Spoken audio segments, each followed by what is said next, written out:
मेहनत का महत्व। बहुत समय पहले की बात है। माधव नाम का एक व्यक्ति था। वह बहुत ही आलसी था। वह बिना मेहनत के आसानी से पैसा कमाने का प्रयत्न करता था। उसी गांव में एक ढोंगी साधु रहता था जो लोगों को बेवकूफ़ बनाकर अपना खर्चा निकाल लेता था। एक दिन साधु ने माधव को देखा। साधु जानता था कि माधव आलसी है।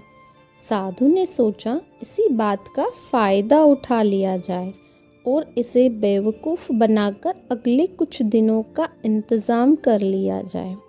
तो उसने माधव से कहा कि तुम्हारे घर और खेत में कहाँ खजाना छिपा है, ये मैं तुम्हें बता सकता हूँ।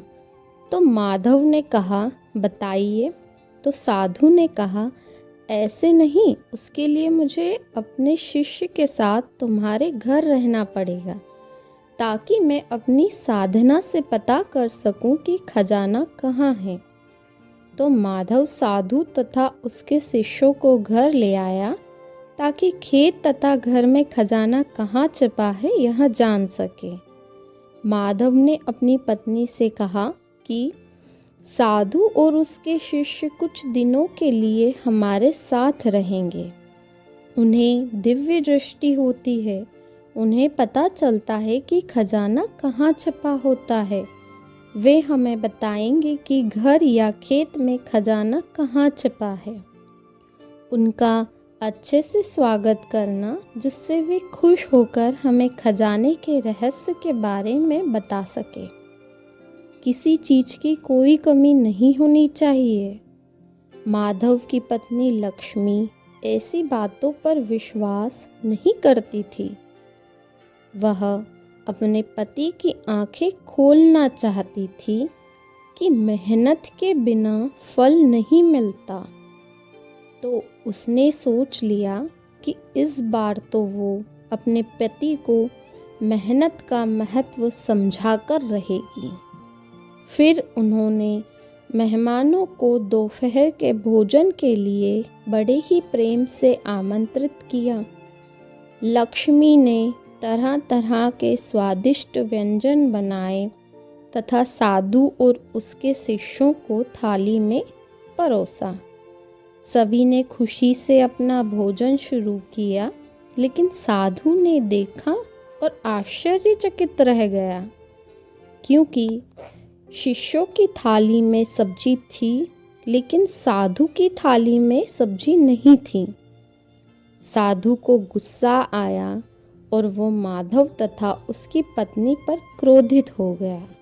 लक्ष्मी ने शांति से साधु से कहा, गुरुवर शांत हो जाइए तथा अपनी थाली से एक मुट्ठी चावल लीजिए। तब साधु ने ऐसा ही किया और देखा कि चावल के नीचे सब्जी थी। सभी ने शानदार भोजन किया।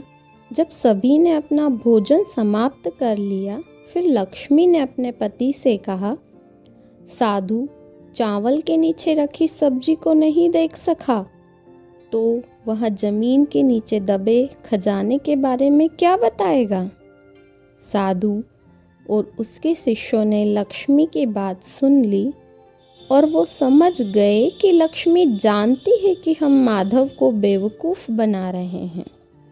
इसलिए फिर वो लोग धीरे से वहाँ से भाग गए।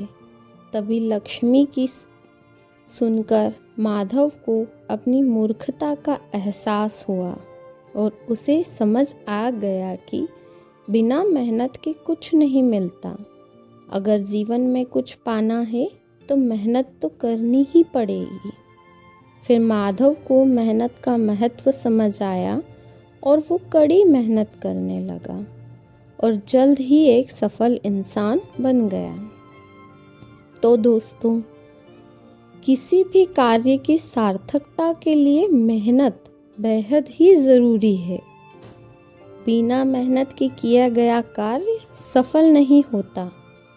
इंसान को जीवन में कभी भी किसी प्रकार का कोई शॉर्टकट नहीं अपनाना चाहिए, क्योंकि किस्मत भी उन्हीं का साथ देती है जो कड़ी मेहनत करना जानते हैं। ओम नमः शिवाय। आशा करती हूँ कि आपको हमारी कहानी पसंद आई होगी। अगर आपको कहानी पसंद आई है तो प्लीज़ लाइक और शेयर कीजिए और हमारे चैनल को लाइक, सब्सक्राइब और शेयर ज़रूर कीजिए। आप सभी का बहुत बहुत धन्यवाद।